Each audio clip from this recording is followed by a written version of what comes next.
আজ আমার একটি লেখা বের হয়েছে সাময়িক প্রসঙ্গের ছোটদের পাতায়। আমি ছোট বড় সবার জন্যই লেখালেখি করি।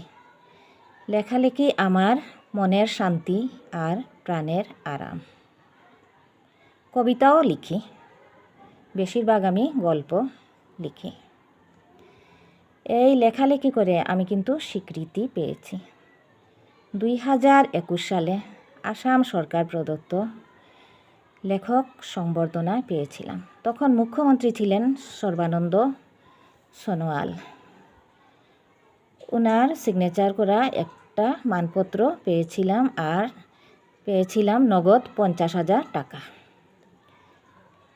আসলে যে কোনো ব্যাপারে স্বীকৃতিটাই হলো প্রথম এবং শেষ কথা।